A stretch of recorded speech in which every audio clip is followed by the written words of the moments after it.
Okay, thank you so much for joining. Can you please introduce yourself? Yeah, hi. I'm from Euro. I currently working in as an ServiceNow developer in 3 years, and had a experience on the ITSM modules regarding mostly I've been working in incident and problem related modules. Coming to most development side, I have an knowledge on the JavaScript, and apart from this resume, I do have some front end related stuffs like HTML, CSS too, and I have an exposure on the Glide APIs and REST integrations, and I have done my CSS certifications. Uh, that's about me. Okay, so when we say implementation in ITSM, what all things you worked on majorly? Like mostly where I'm into the project, it's already built up on. So mostly what they are requested kind of automate some things like whenever there is a field is change, some business future they want, they will get back to us and will implement the change with minimal code and on minimal client scripts. So Okay, can mostly you yeah. okay? Can you tell me the difference between incident and problem? Okay. Uh, Incident is where the an impacted user getting one issue, then the impacted user will get raise an incident, and that expected incident will be get to send respected resolver group.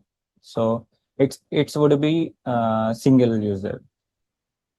Let's suppose that incident would be similar and getting by more number of people, and also it's a big impact, and the same issue is not getting resolved. It would take time. At that moment, the resolution time would be limited to the resolver group. So they treated that issue as a problem. So then they, instead of incident, they converted them as a problem ticket, and they will work upon that problem ticket with they will get a more resolution period uh, as per company standards. okay, can you explain one of the requirement which you have done recently? On the problem, No, no, on any of your project. like there is a two projects in the previous project, there is a response SLA would be there. uh, there are categorized that SLA as a response and resolution, and in that response SLA, they have some time frames, like the resolver group would need to assign that categorized incidents like P1, P2, P3 in the respect to time frameworks. But when I seen some other project, there is nothing kind of like that. So they just removed that response SLA and just stick with the resolution SLA. But there would be elapses of time there, but there is no escalation kind of things. They are not introduced in this new, but in the old they introduced some escalation like breaches. For response SLA, they have considered a breach time. Like let's suppose if it is 50% crossed the response SLA, that triggers in a mail to respected resolve group and respected service management group. Okay, so can you explain more about what is a response SLA? When there is an ticket or ticket is Mm-hmm. being created by the impacted user, that would be needs to be any one of result. If it is getting to one result, let's suppose it is assigned to network chain, that any one of the number from the network team need to be as response to that ticket. That means in the sense we that respected person need to assign any one of their name. Let's suppose Tony is there in the network team. The Tony member, if he is in the shift, he needs to be responsible person to assign that ticket to his name to get it assigned their name. So once that assignment is done, then the response SLA would be stopped. This is how they defined in old organization the response SLA. Okay, great. Tell me about REST integration, which you have done. Please tell me all about it. What was the objective? What all things involved in that REST integration? Yeah, I have mostly hands-on experience on the REST integrations. So mostly the REST integration is based upon the JSON format. Like we integrate. There are two types of integrations in ServiceNow. One is we can outbound integration and inbound integration. With the outbound integration, we can extract the or calls the other third-party APIs into the ServiceNow. The data would be flow from third-party to ServiceNow. So that would can be we can implement it via. So here ServiceNow act as a client, and in the ServiceNow portal we can use REST message and REST methods. Via Yeah, this, we can that is configure. fine. I'm asking what project you have worked on related to REST integration. Please explain that project. Yeah, What actually that's. you have implemented. I do not have that project level experience. I have no hands-on related experience on that. Okay, okay. You practiced it. Yeah. Okay, okay. No problem. Yeah. What about uh, scripting?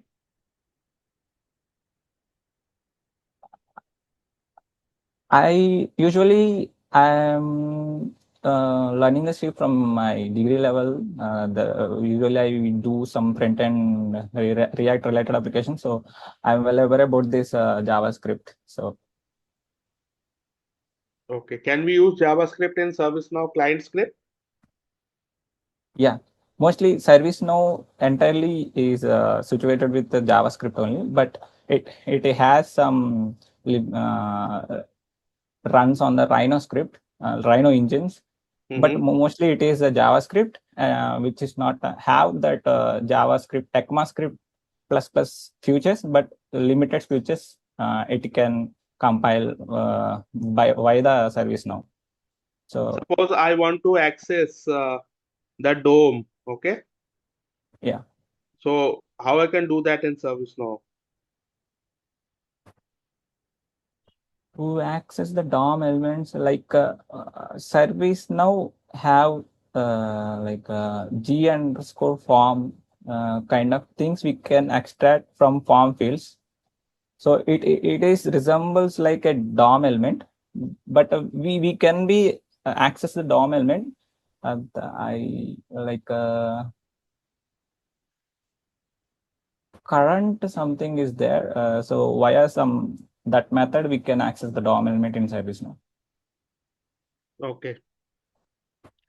What is the difference between client script and UI policy?